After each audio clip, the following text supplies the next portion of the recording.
Lecture du Silence blanc de Jack London.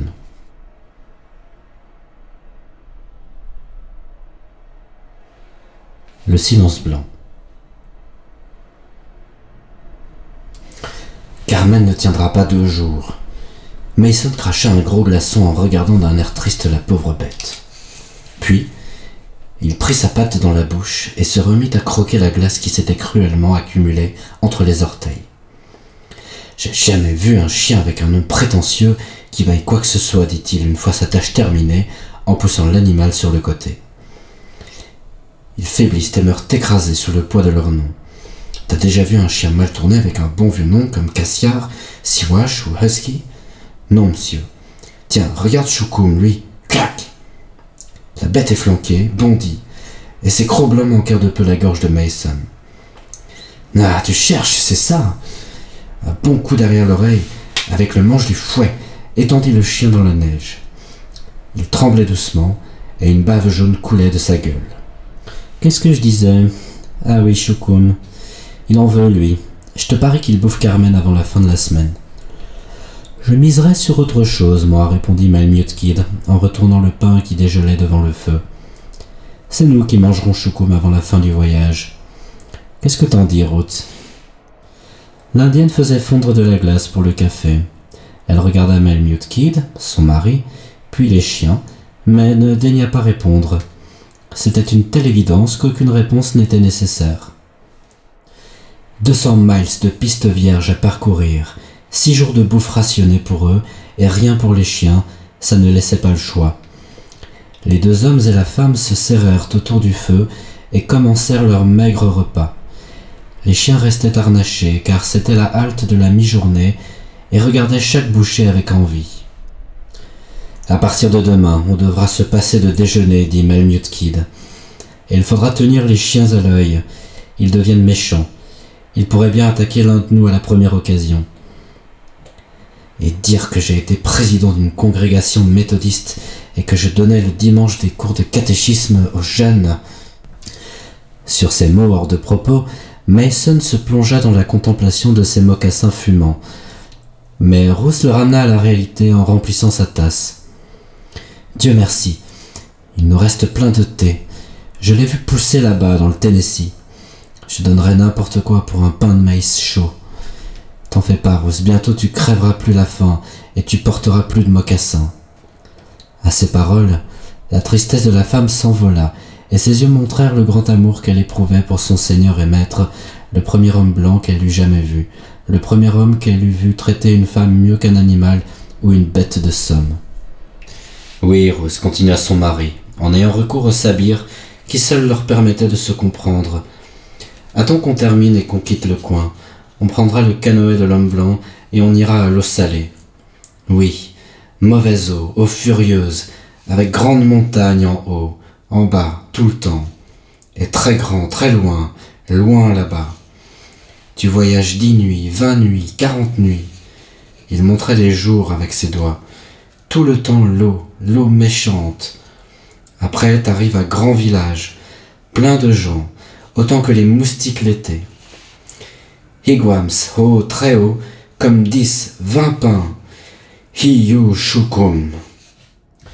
À court d'inspiration, il s'arrêta et jeta un regard implorant à Melmute Kid, puis mima laborieusement les 20 pains mis bout à bout. Melmute Kid sourit avec un air gentiment moqueur, mais les yeux de Ruth s'ouvraient grands d'émerveillement et de plaisir, car elle était tentée de croire qu'il enjolivait les choses, et une telle bienveillance réjouissait son cœur de pauvre femme. Et puis tu entres dans une boîte, et hop, tu montes. Il jeta en l'air sa tasse vide pour illustrer son propos, et en la rattrapant avec adresse, il cria « Et v'lan, tu descends. Oh, grand sorcier, tu vas à Fort Yukon, je vais à Arctic City, 25 nuits. Grosse ficelle tout le long. Je l'attrape, la ficelle.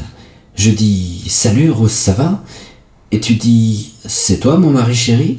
Et je dis « Oui. » Et tu dis « Pas pouvoir cuire bon pain, plus de levure. » Alors je dis « Regarde dans la cachette sous la farine, salut. » Tu regardes et tu trouves plein de levure.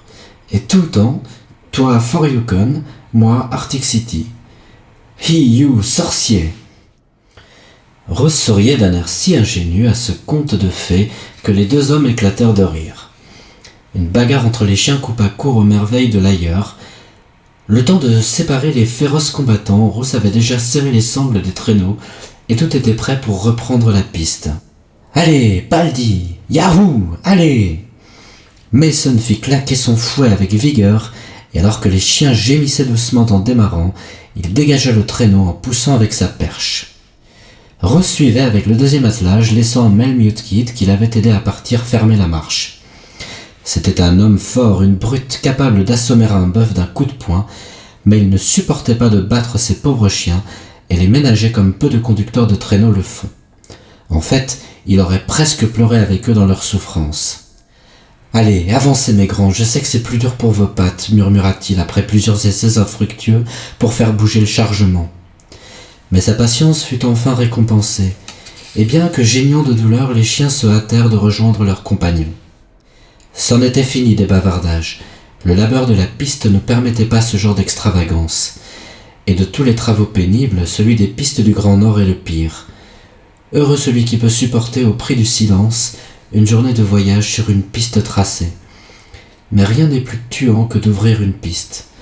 À chaque pas, la raquette s'enfonce jusqu'à ce que la neige arrive aux genoux. Puis, bien droit, car dévié d'une fraction de centimètre annonce inévitablement une catastrophe, la raquette doit être soulevée et sa surface dégagée. Ensuite, avancer le pied, le reposer plus loin et lever l'autre pied perpendiculairement de 50 centimètres environ. Le novice, même s'il parvient à ne pas rapprocher dangereusement ses pieds et à ne pas s'étaler de tout son long sur ce terrain sournois, abandonnera après 100 mètres, épuisé. Celui qui peut éviter une journée entière la trace des chiens se glissera dans son sac de couchage, l'âme en paix et avec une fierté difficilement imaginable. Et l'homme qui voyage 20 jours et 20 nuits sur la longue piste pourrait bien faire des jaloux chez les dieux. L'après-midi avançait, et les voyageurs sans voix, avec cet effroi fasciné que suscite le silence blanc, s'appliquaient à leurs tâches. La nature a plus d'un tour pour convaincre l'homme de sa finitude, le flux incessant des marées, la fureur de la tempête, la violence du tremblement de terre, le long roulement de l'artillerie céleste.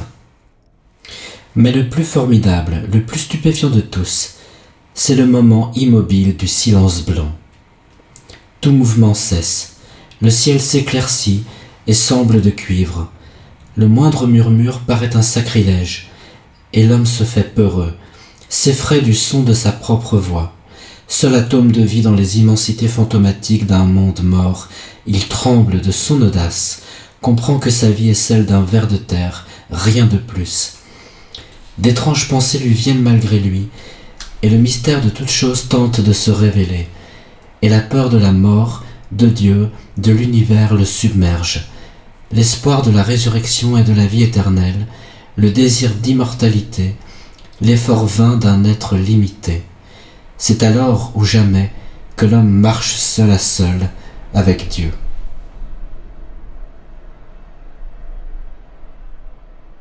Ainsi s'écoulait la journée.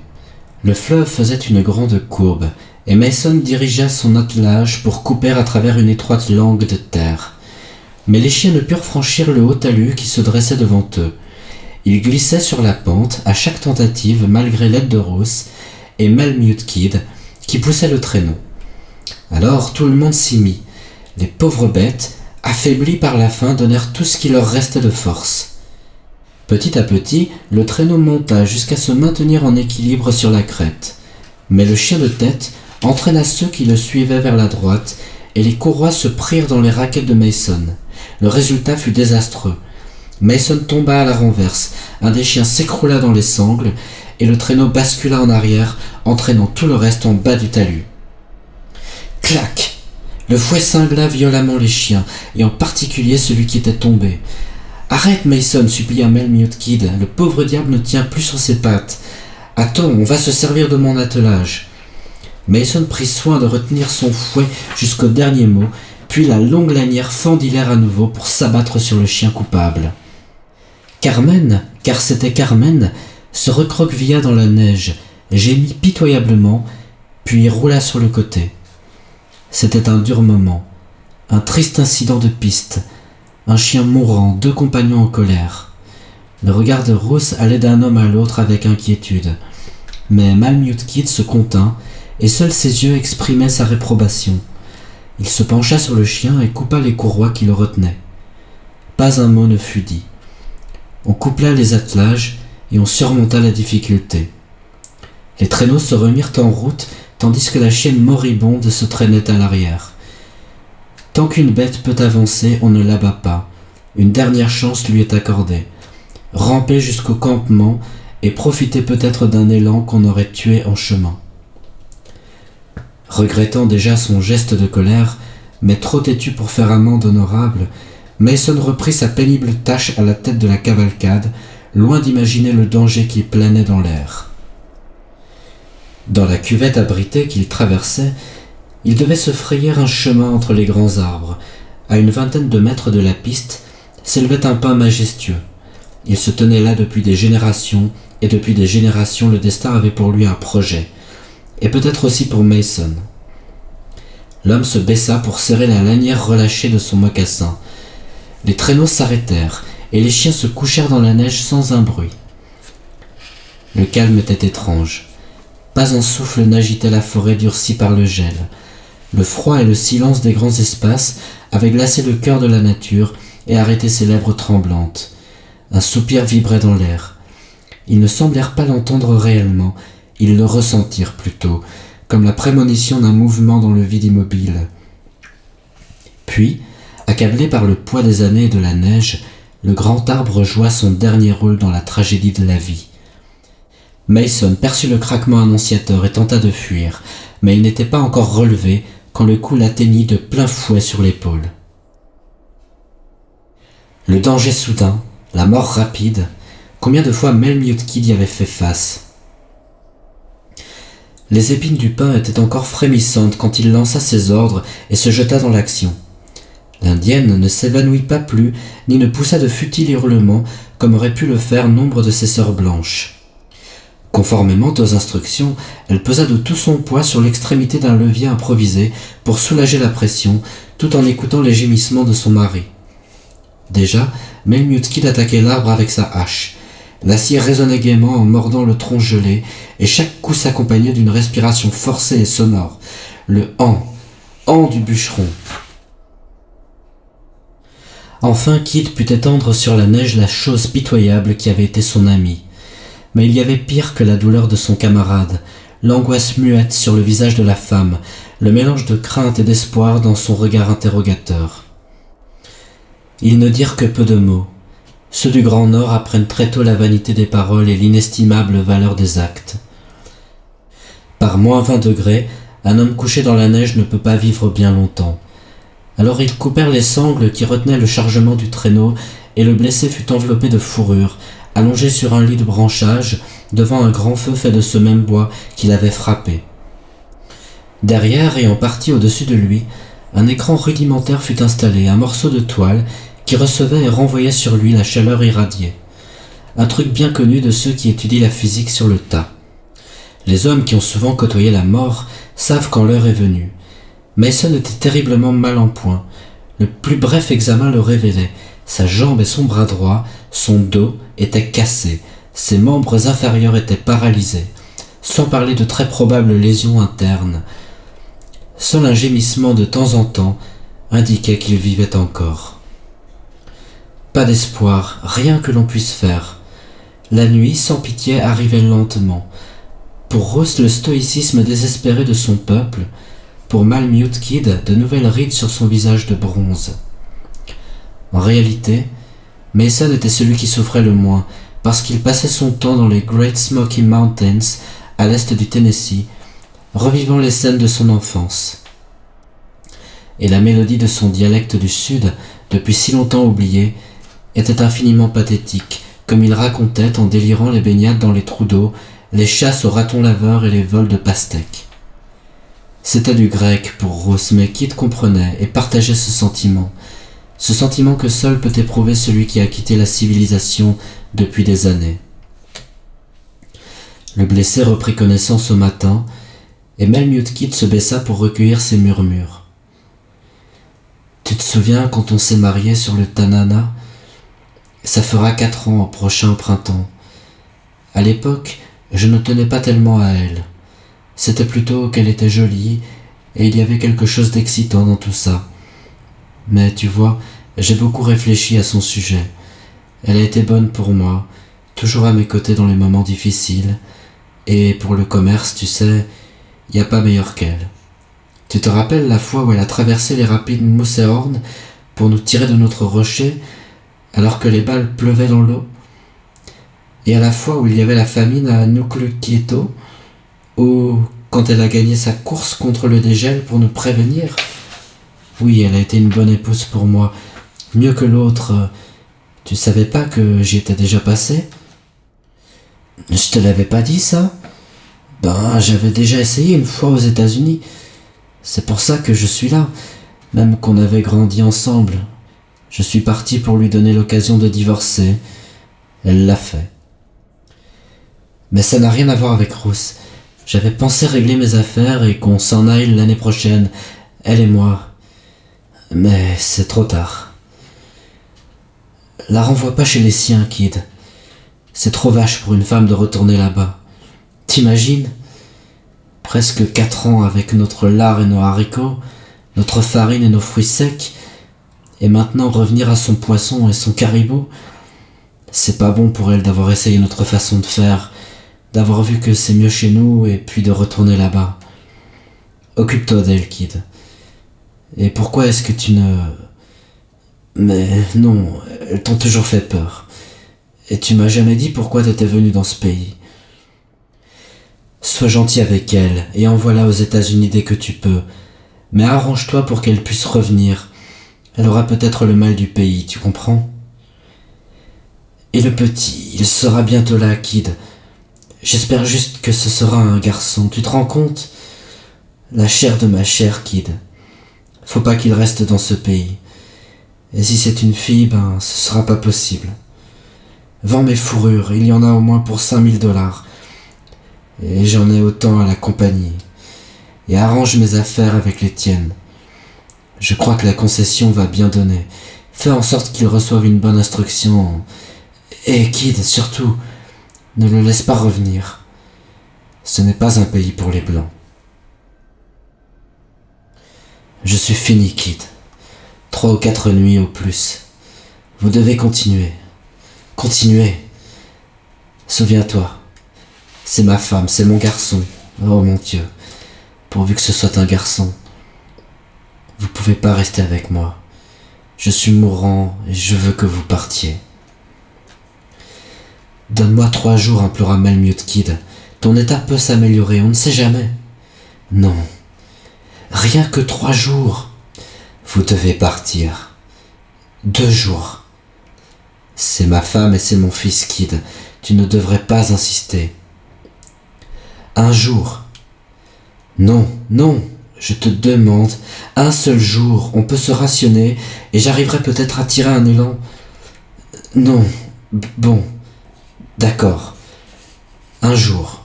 Mais pas 1 minute de plus. Et Kid, ne me laisse pas crever tout seul. Juste un coup de fusil. Un doigt sur la détente, c'est tout. Tu comprends. Réfléchis bien. La chair de ma chair, et je ne vivrai pas pour le voir. Envoie-moi Ruth. Je veux lui dire au revoir, lui demander de penser à l'enfant et de ne pas attendre que je sois mort. Elle pourrait refuser de te suivre sinon. Au revoir, mon vieux. Au revoir. Kid, dis, creuse un trou au-dessus du ruisseau près de l'éboulis. J'en ai sorti pour 40 cents sur ma pelle là-bas. Kid. Melmute se baissa davantage pour entendre les derniers mots, à peine audibles, du mourant qui renonçait à son orgueil. Je suis désolé. Tu sais, pour Carmen.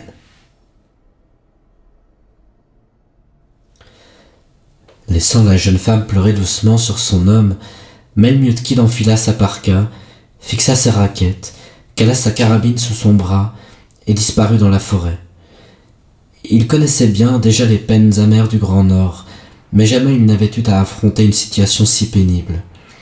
En théorie, c'était d'une simplicité mathématique, 3 vies possibles d'un côté et une vie condamnée de l'autre. Mais à présent, il hésitait.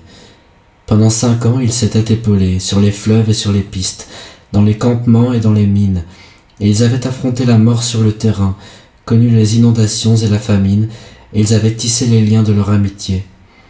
Ils étaient si proches qu'ils avaient souvent deviné chez Rose une vague jalousie, depuis le jour où elle s'était trouvée entre eux.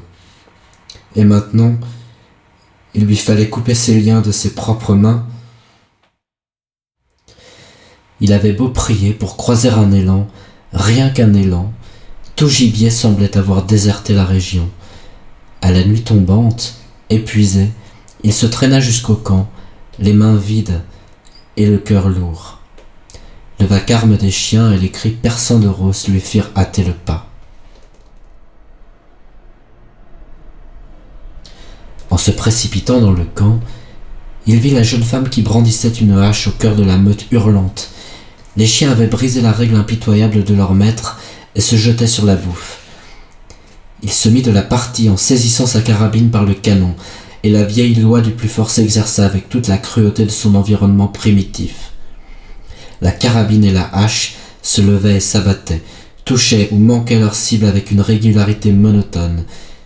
Des corps souples fendaient l'air, les yeux fous et les crocs écumants. L'homme et la bête luttaient sans merci pour la domination. Puis, les brutes vaincus rampèrent vers le feu, léchant leurs blessures, gueulant leur douleur aux étoiles. Toute la provision de saumon séché avait été dévorée, et il restait à peine 5 livres de farine pour les 200 miles de pistes sauvages à venir. Ruth retourna auprès de son mari pendant que Malemute Kid dépeçait le corps encore chaud d'un chien dont le crâne avait été fracassé par la hache. Il mit soigneusement de côté chaque morceau, ne jetant à ceux qui furent tout à l'heure les compagnons de lutte de l'animal que la peau et les abats. Le matin apporta de nouveaux ennuis. Les animaux se battaient entre eux. La meute s'acharnait sur Carmen, qui se cramponnait à son dernier souffle de vie. Le fouet ne servit à rien. Les chiens rampèrent et hurlèrent sous les coups, mais refusèrent de se disperser tant qu'il resta la moindre bouchée. Les os, la peau, les poils, tout y passa. Malemute Kid se mit au travail tout en écoutant Mason, qui se croyait revenu au Tennessee, et adressait à ses frères d'autrefois des discours incohérents et des exhortations délirantes. Sous le regard de Rose, Kid allait bon train dans sa besogne. Grâce aux pains avoisinants, il confectionna une hache comme en font parfois les chasseurs pour mettre leur gibier à l'abri des loups et des chiens. Il saisit les têtes de 2 jeunes pins, les courba l'une vers l'autre presque jusqu'au sol, et les attacha ensemble avec des lanières en cuir d'élan. Puis, il frappa les chiens pour se faire obéir, les attela à 2 des traîneaux sur lesquels il entassa tout le chargement, à l'exception des fourrures qui enveloppaient Mason. Il en fit un linceul pour son ami, en les attachant fermement avec des cordes dont il noua les 2 extrémités aux pins courbés. Un seul coup de son couteau de chasse libérerait les arbres et enverrait le corps dans les hauteurs. Rose avait reçu les dernières volontés de son mari sans faire d'histoire. Pauvre fille, elle avait si bien appris à obéir. Depuis l'enfance, elle s'était inclinée et avait vu toutes les femmes le faire devant les seigneurs de la création, et il ne lui semblait pas dans la nature des choses que la femme résiste. Kid ne la laissa qu'une fois exprimer sa douleur quand elle embrassa son mari, ce qui n'était pas la coutume chez les siens. Puis il la mena au traîneau de tête et l'aida à mettre ses raquettes. Comme un automate, instinctivement, elle prit la perche et le fouet et fit avancer les chiens en direction de la piste. Alors, Malemute Kid retourna auprès de Mason, qui était tombé dans le coma, et longtemps après qu'elle eut disparu, il demeura accroupi à côté du feu, à attendre, à espérer la mort de son camarade, à prier pour que cela arrive. Il n'est pas agréable d'être seul avec ses pensées douloureuses dans le silence blanc. Le silence de la nuit est miséricordieux, il vous enveloppe comme pour vous protéger et vous souffle sa sympathie intangible de 1000 façons. Mais le grand silence blanc, lumineux et froid, sous des ciels d'acier, est sans pitié. 1 heure passa, puis une autre. Mais l'homme n'était pas mort.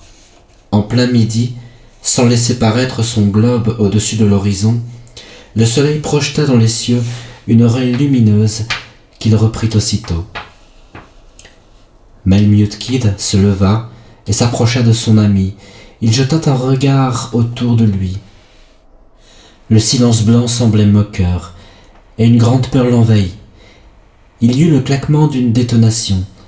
Mason fut emporté dans son sépulcre aérien, et Melmute Kid lança ses chiens dans une course sauvage, fuyant à travers la plaine enneigée.